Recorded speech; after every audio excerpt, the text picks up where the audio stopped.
Assalamualaikum warahmatullahi wabarakatuh. Kembali lagi di channel Kisah Warganet. Di video kali ini, saya akan membacakan sebuah cerita yang saya dapatkan dari akun Twitternya Bristory. Cerita ini berjudul Horor Villa Tua Lembang. Seperti apa ceritanya? Tak usah lama-lama, kita ke ceritanya. Berlibur bareng sobat bisa jadi momen indah gak pernah terlupa. Tapi, kadang bisa berubah jadi menyeramkan. Karena kita berada di tempat dan waktu yang mungkin salah. Simak cerita Nisa bareng sahabatnya ketika menginap di Villa Tua Lembang. Aku Nisa akan bercerita tentang pengalaman seram yang aku alami pada tahun 2011. Bersama 4 sahabat kampus, berlibur menghabiskan libur akhir pekan panjang di Bandung. Waktu itu kami masih kuliah, tingkat akhir. Sama seperti anak-anak muda kebanyakan lainnya, aku, Hani, Putri, Danang, dan Dimas punya rencana untuk menginap di Kota Kembang dengan mencari rumah atau villa. Bukan hotel per kamar, jadi bisa lebih leluasa untuk melakukan kehebohan tanpa harus khawatir mengganggu orang lain. Singkatnya, atas rekomendasi teman dari ayahnya Danang, kami memutuskan untuk menyewa satu villa besar bertingkat di daerah Lembang. Menurut Danang, teman ayahnya bilang kalau villa ini memiliki lahan yang luas, jadi nggak berdempetan dengan villa atau bangunan lain, dan juga letaknya masih sangat asri dan banyak pepohonan, katanya sih gitu. Iya, kata teman bokap gue, villa ini gede, bagus, baru direnovasi, halamannya luas, dan yang pasti gak mahal. Begitu kata Danang, coba meyakinkan kami lagi. Gak kegedean emang Nang? Tanya Hani. Iya Nang, kita cuma berlima loh, masa kamarnya ada 4? Aku menambahkan. Nih lihat nih foto-fotonya, jawab Danang sambil menunjukkan foto di layar ponselnya. Setelah melihat foto-foto itu, aku setuju dengan Danang. Villanya memang bagus, besar, dan bertingkat. Lingkungannya sekitarnya juga asri. Tempat yang tepat untuk menyepi. Ya sudah, singkat kata akhirnya kami setuju untuk berlibur selama 4 hari 3 malam di situ. Begitu rencananya. Menggunakan mobil Dimas, kami berangkat Kamis jam 10 pagi menuju Bandung. Bertepatan dengan musim liburan sekolah. Ditambah pula dengan long weekend. Aku yakin kalau Bandung akan padat dan ramai wisatawan. Menyusuri jalan tol Cipularang yang kala itu belum terlalu ramai. Kami bersenda gurau sepanjang perjalanan. Ceria. Dimas yang duduk di belakang kemudi mengendarai mobilnya dengan kecepatan sedang. Seperti biasa, kami sangat senang dan gembira ketika sedang berlibur seperti ini. Menghabiskan waktu bersenang-senang dengan sahabat erat. Sungguh akan menjadi waktu yang menyenangkan, harusnya. Sekitar jam 12 siang, kami akhirnya sampai juga di Tol Paster. Pintu gerbang masuk Bandung, kalau kata orang Jakarta. Pak Epi, saya sampai villa sekitar jam 3-an ya. Mau cari makan dulu Pak. Begitu kata Danang, berbicara melalui ponselnya dengan Pak Epi, si penjaga villa. Iya, sesampainya di Bandung, tujuan pertama kami adalah makan di salah satu rumah makan favorit di Cihampelas. Baru setelah makan, nantinya kami akan langsung menuju villa. Selesai makan sekitar jam 2, mengikuti rencana kami, langsung jalan menuju villa. Dari Cihampelas, kami lewat Cipaganti, lalu menyusuri jalan Setiabudi, menuju Lembang. Sesampainya di ujung Setiabudi, tepatnya di depan terminal, Dimas membelokkan kendaraan ke kiri, masuk ke jalan Sersan Bajuri. Kenapa gak lurus saja Mas? Tanyaku penasaran. Enakan lewat sini, gak macet, pemandangannya lebih asik. Begitu kata Dimas. Ya sudah, kami nurut aja, Atau emang Dimas masih banyak keluarga yang tinggal di Bandung, jadi dia lebih tahu situasinya. Benar kata Dimas, Sersan Bajuri lebih lenggang dan pemandangannya lebih enak dipandang mata. Warna-warni bunga menghiasi sisi jalan yang dilewati. Beberapa tempat wisata juga ada di daerah ini, walaupun lebih jauh dan berputar, tapi nggak apa. Mungkin karena sudah agak lelah setelah menempuh perjalanan dari Jakarta. Saat itu kami lebih banyak diam, menikmati sejuknya udara dan pemandangan.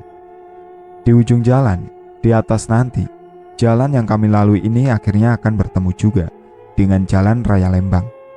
Nah, menurut Danang, lokasi vilanya nggak jauh dari pertigaan Jalan Raya Lembang ini, sekitar 15 menit sebelumnya. Kalau dari petunjuk jalan yang dikasih tahu Pak Epi, di depan itu kita belok kanan, Mas. Danang bilang begitu ke Dimas. Yakin ya? Yakin, jawab Danang. Akhirnya sebentar lagi sampai. Aku sudah gak tahan pengen rebahan. Capek juga duduk dari tadi. Dari belokan yang Dimas maksud tadi, kami memasuki jalan mengecil, namun masih bagus untuk dilewati. Jendela kami buka lebar-lebar, membiarkan angin sejuk masuk dan terhirup. Asik banget ya suasananya. Putri yang dari awal lebih banyak diam, akhirnya bersuara. Langit yang juga sedang mendung semakin membuat syahdu. Benar-benar menenangkan. Kira-kira 20 menit dari belokan tadi, akhirnya kami sampai. Nah, kayaknya ini nih gerbang masuknya. Gue turun dulu. Begitu kata Danang. Ketika kami sampai di depan gerbang besi besar dan tinggi, lalu dia turun untuk membukanya. Dari gerbang masuk itu, yang kelihatan hanya pepohonan tinggi dan rindang. Belum ada bangunan villa sama sekali. Sepertinya baru saja turun hujan. Jalanan basah dan beberapa bagiannya ada genangan air. Jalan kecil hanya bisa dilalui satu mobil saja, dan lagi-lagi jalannya menanjak. 1 atau 2 menit kemudian, barulah terlihat ada bangunan. Harusnya sih itu villanya, karena nggak ada bangunan lagi selain itu. Bentar, ternyata ada bangunan satu lagi di sebelah kanannya. Bentuknya lebih kecil dari bangunan utama. Yakin lu ini villanya, Nang? Tanya Hani. Ntar, gue telepon Pak Epi dulu, jawab Danang. Kemudian Dimas memarkirkan kendaraan di depan villa besar itu. Lalu kami semua turun dari kendaraan. Sementara Danang coba menghubungi Pak Epi. Kami berjalan melihat-lihat keadaan sekitar villa. Benar kata Danang, villa ini bangunan lama, tapi kelihatan rapi dan bagus. Sepertinya memang baru saja direnovasi. Bertingkat, temboknya tebal dan kokoh, bercat putih dengan sedikit garis hitam pada kusen pintu dan jendela. Halamannya sangat luas, sekeliling villa terambar rumput hijau terawat. Pohon pinus menjulang di banyak bagian. Benar-benar asri dan menyejukkan. Sementara teman-teman melihat bagian sisi lain, aku malah tertarik dengan bangunan kecil di sebelah kanan. Iya, bangunan ini menarik perhatianku. Berbentuk bangunan dasar, 4 dinding membentuk bangunan persegi panjang dengan atap genteng segitiga, kecil tapi nggak terlalu kecil. Dinding tembok hanya jadi pondasi setinggi 1 atau 2 meter. Selebihnya kayu yang jadi penunjang atap. Ini bangunan apa sih? Aku bertanya-tanya dalam hati sambil berdiri tepat di depan pintunya. Pintu kayu yang besar dan sepertinya nggak terkunci karena agak sedikit terbuka. Aku semakin tertarik setelah beberapa saat kemudian mendengar suara. Sepertinya suara yang berasal dari dalam.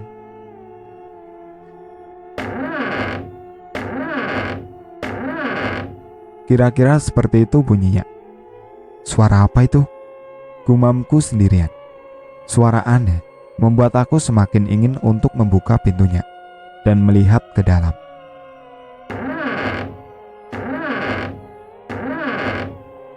Penasaran, akhirnya aku nekat meraih gagang pintu dan perlahan membukanya. Setelah pintu sudah sebagian terbuka, aku masih belum bisa melihat ke dalam dengan jelas karena sangat gelap. Sama sekali gak ada cahaya.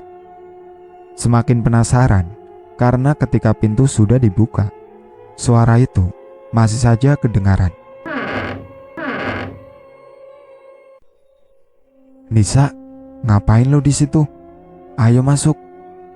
teriak Dimas dari depan villa mengagetkanku. Ya sudah, aku tutup lagi pintu bangunan kecil itu sebelum sempat melihat apa-apa di dalamnya. "Pak, itu bangunan apa ya?" Masih penasaran, aku akhirnya bertanya kepada Pak Epi yang ternyata sudah datang sejak tadi. Dia sedang berbincang dengan Danang. "Oh, itu gudang, Neng. Jangan masuk ke situ lah ya, kotor. Banyak barang-barang tak jelas." Begitu kata Pak Epi sambil mengisap rokok. Lelaki berumur sekitar 40 tahun, bertubuh kurus dan berkumis tebal. Oh, ternyata gudang.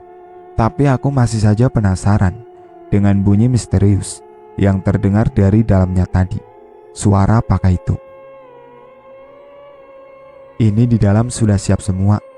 Gas untuk masak, kompor, air minum, kopi, teh. Sudah ada semua, termasuk kayu bakar dan perlengkapan panggang. Sudah ada di belakang. Kamar juga sudah bersih. Pokoknya tinggal isi weh."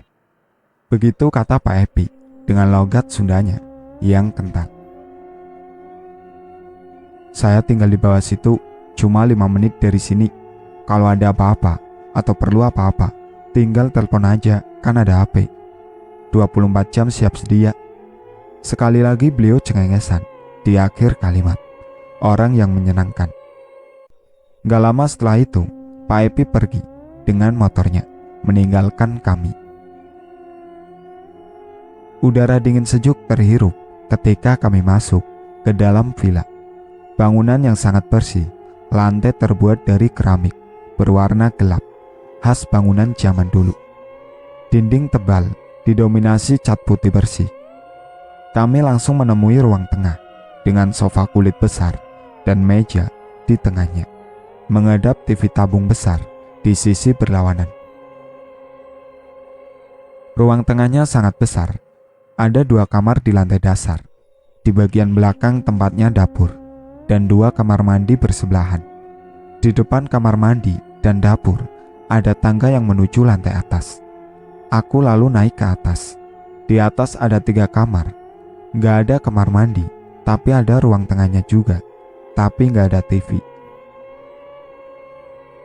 Terasa cukup besar, jadi tempat bersantai di lantai atas, bagian depan. Di bawah ada 2 kamar, di atas ada 3 kamar.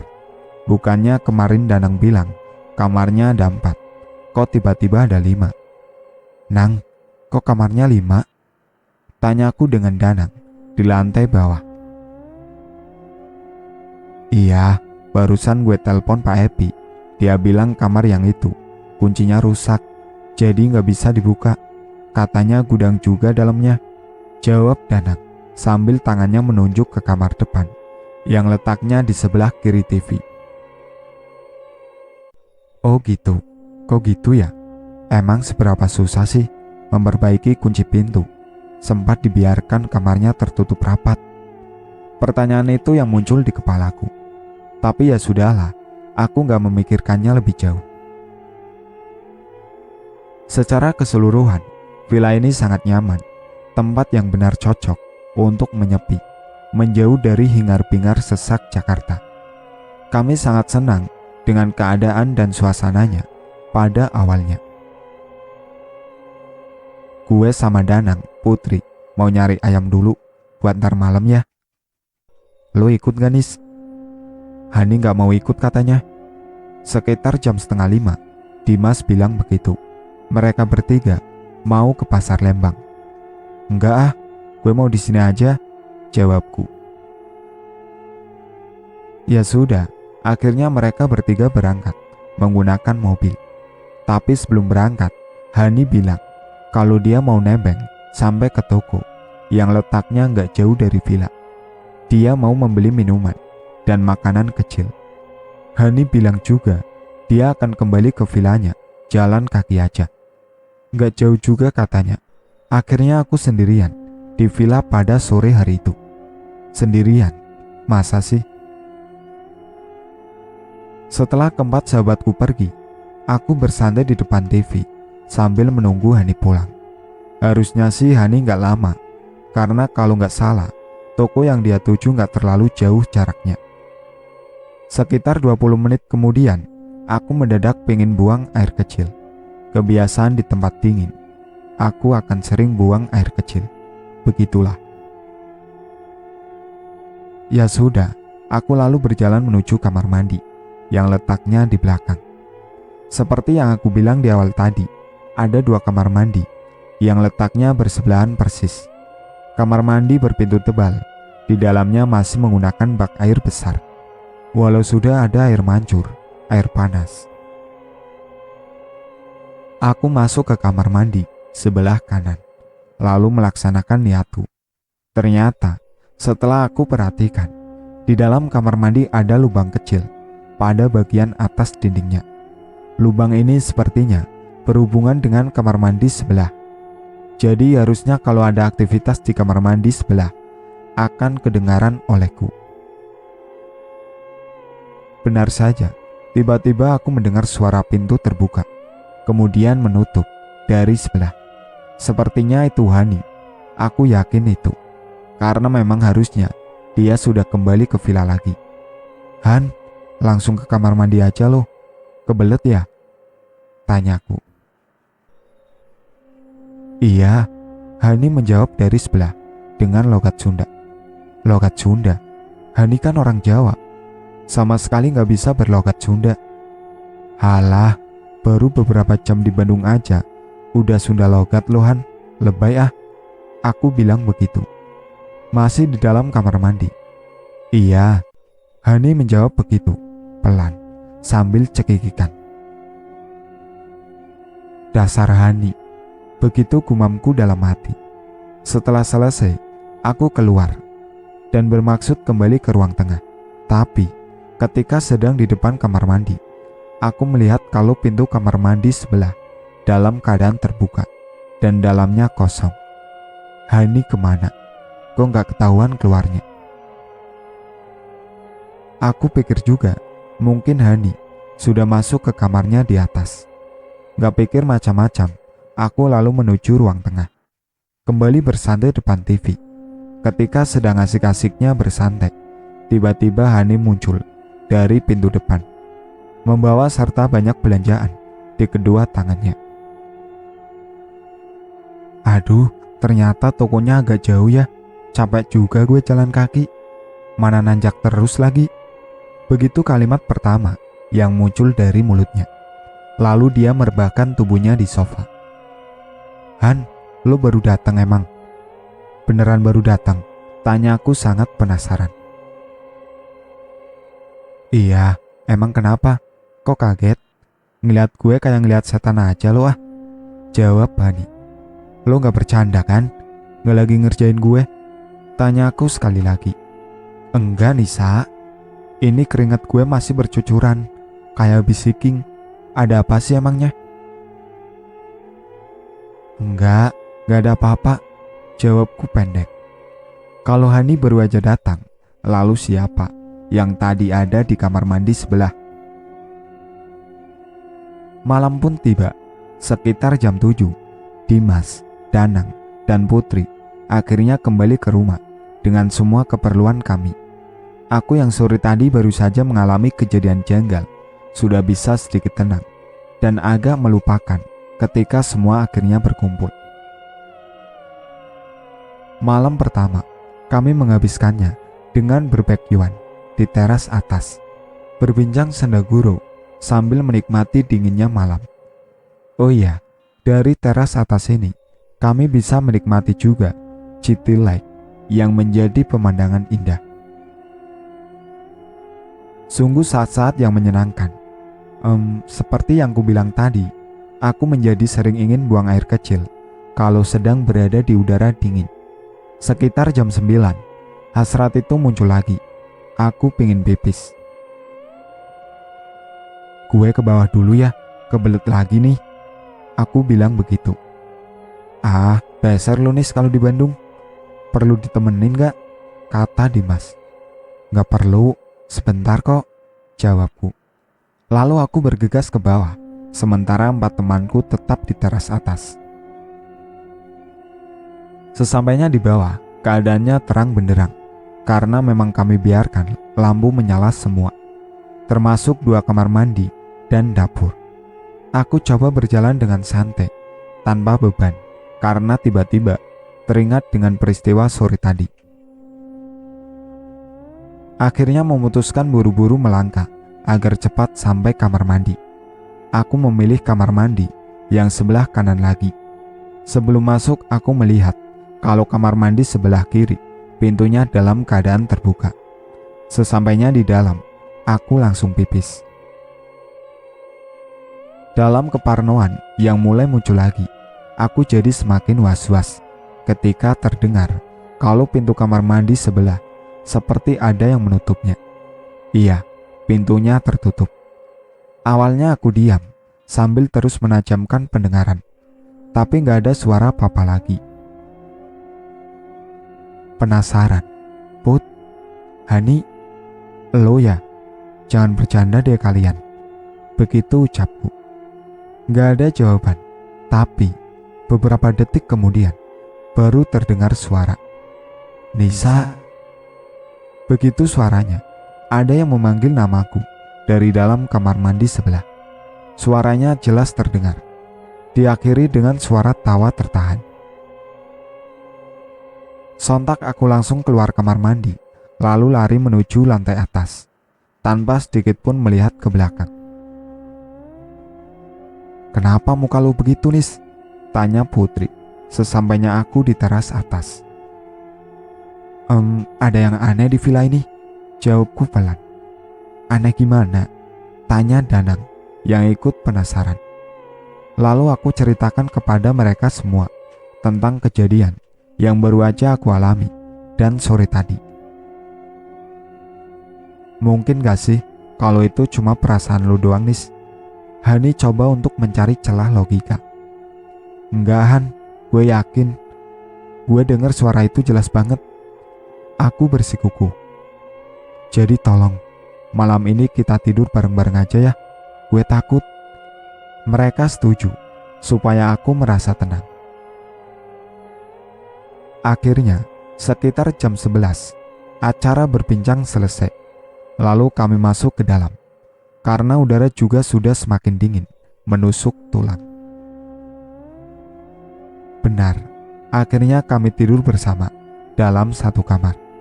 Tetapi ketika pertama kali masuk kamar, hanya aku, Putri, dan Hani. Sementara Dimas dan Danang masih ingin menonton TV di bawah. Mungkin karena sudah lelahnya badan ini, aku jadi gak kesulitan untuk tidur. Ketika sudah bertemu bantal dan berselimut, aku langsung terlelap. Tapi hanya sebentar, sekitar jam 1 dini hari, aku terbangun karena tiba-tiba pengen pipis. Posisi tidur kami bertiga berjajar di atas tempat tidur yang sangat besar. Aku di sisi sebelah pinggir, Hani di tengah, sedangkan Putri di bagian ranjang dekat dinding. Tidurnya pun menghadap dinding. Aku hanya melihat punggungnya saja. Sebelum berjalan ke bawah, aku duduk sebentar di pinggir tempat tidur, mengucek-ngucek mata, mengumpulkan kesadaran. Nisa, mau kemana? Tiba-tiba seperti suara Putri kedengaran bertanya. Pipis, Put, jawabku pendek sambil melirik ke arah Putri yang masih saja menghadap ke dinding. Lalu aku melihat Putri hanya menggeleng tanpa bersuara, sementara Hani masih saja terlelap. Aku lalu berjalan keluar kamar dan menuruni tangga menuju kamar mandi. Di bawah, aku melihat Danang, Dimas, dan Putri. Mereka bertiga masih asik ngobrol depan TV. Iya, ada Putri juga ternyata. Aku berhenti melangkah di ujung tangga ketika sadar akan hal itu. Kenapa lo, Nis? Tanya Dimas. Pipis lagi lo? Tanya Danang. Aku lalu ke kamar mandi karena memang sudah sangat kebelet pipis. Setelah selesai dari kamar mandi, aku lalu menceritakan kejadian yang baru saja aku alami. Kemudian kami semua naik ke kamar atas untuk melihat keadaan. Benar saja, di dalam kamar hanya ada Hani sendirian yang masih saja terlelap. Gak ada siapa-siapa lagi.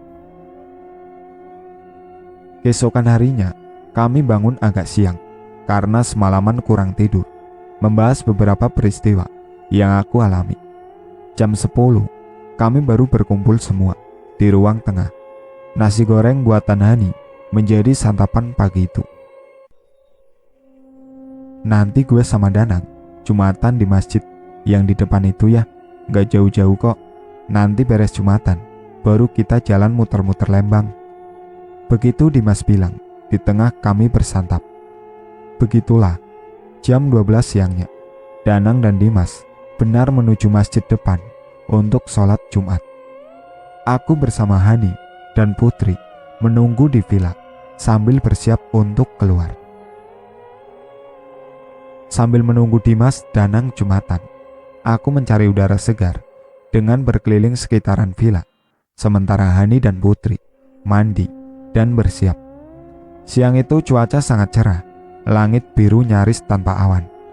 Tapi tetap saja udaranya sejuk dan dingin.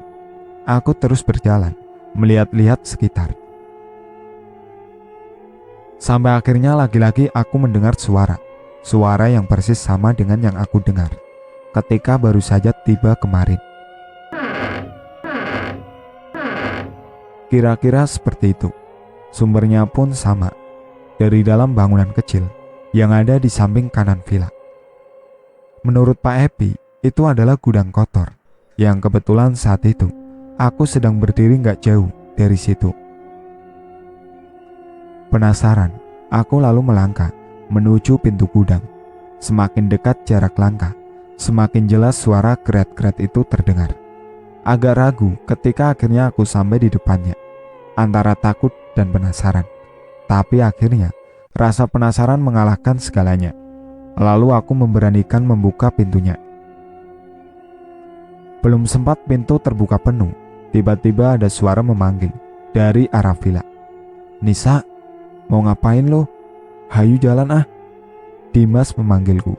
Ternyata dia sudah selesai Jumatan. Gagal lagi aku untuk tahu suara apa gerangan dari dalam gudang. Setelah itu kami langsung keluar villa untuk berjalan-jalan keliling Lembang. Sekitar jam 10-an kami sudah sampai lagi di villa setelah selesai jalan-jalan. Beda dengan malam kemarin yang cuacanya cerah. Kali ini langit Lembang tertutup awan. Gerimis kecil turun dari langit. Di dalam villa kami bergantian mandi, membersihkan diri.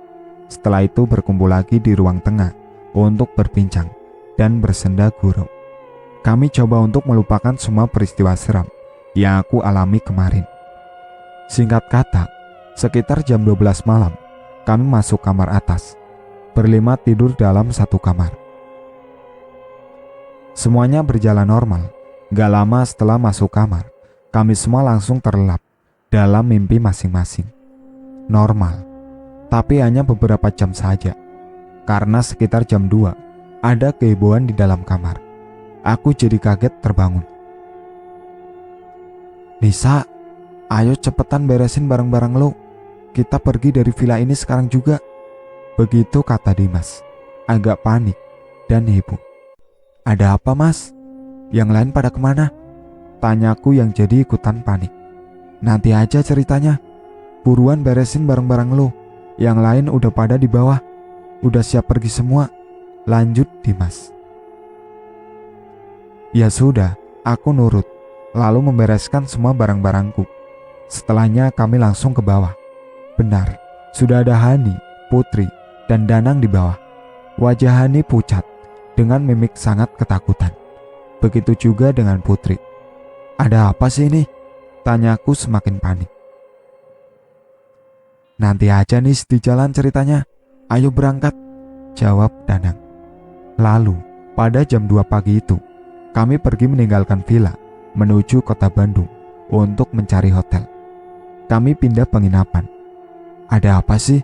Kalian cerita dong. Di dalam mobil dalam perjalanan, sekali lagi aku bertanya. Jadi ternyata sekitar jam 1, Hani dan Putri mengalami kejadian yang sangat menyeramkan. Sambil terbata-bata dan menahan tangis, keduanya akhirnya bisa mulai cerita. Jadi, setelah kami masuk kamar, kemudian terlelap. Sekitar jam 1, Hani terbangun. Dia terbangun karena mendengar suara yang samar, namun masih jelas. Kira-kira seperti itu suaranya, menurut cerita Hani. Suara yang persis sama dengan yang aku dengar beberapa kali sebelumnya. Hani penasaran. Dia bangun dari tidurnya, lalu duduk di atas tempat tidur, menajamkan pendengaran. Benar, dia yakin kalau mendengar suara itu, dan yakin juga kalau suaranya berasal dari gudang di sebelah villa. Han, lo denger juga? Tiba-tiba Putri yang tidur di sebelah bilang begitu. Iya Put, gue denger.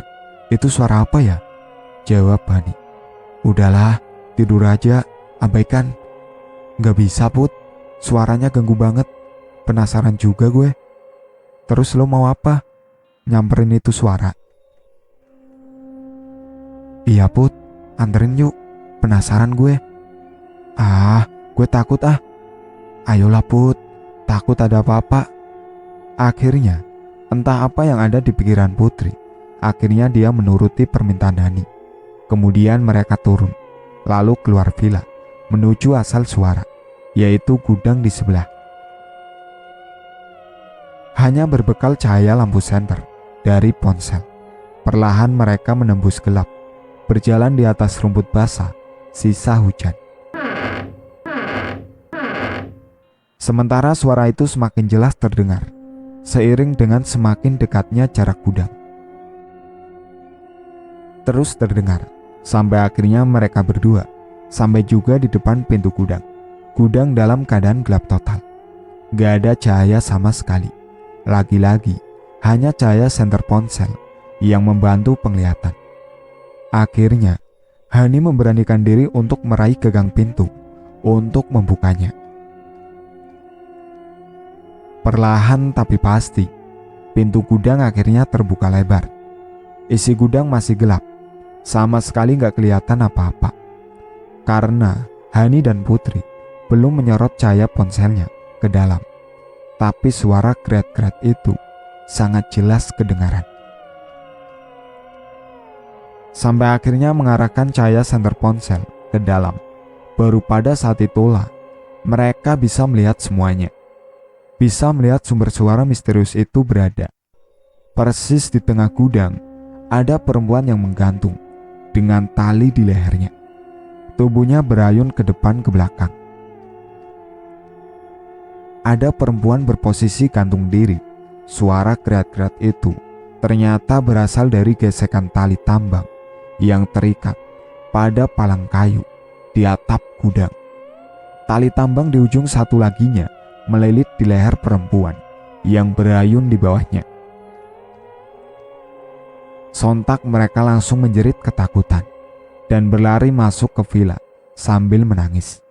Dimas yang pertama kali ditemui, langsung mereka ceritakan kejadian yang baru saja dialami.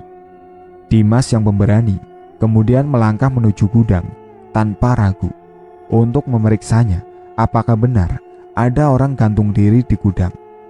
Dimas ingin memastikan itu. Ternyata Dimas gak menemukan apa-apa. Gudang sempit itu kosong melompong. Gak ada siapa-siapa.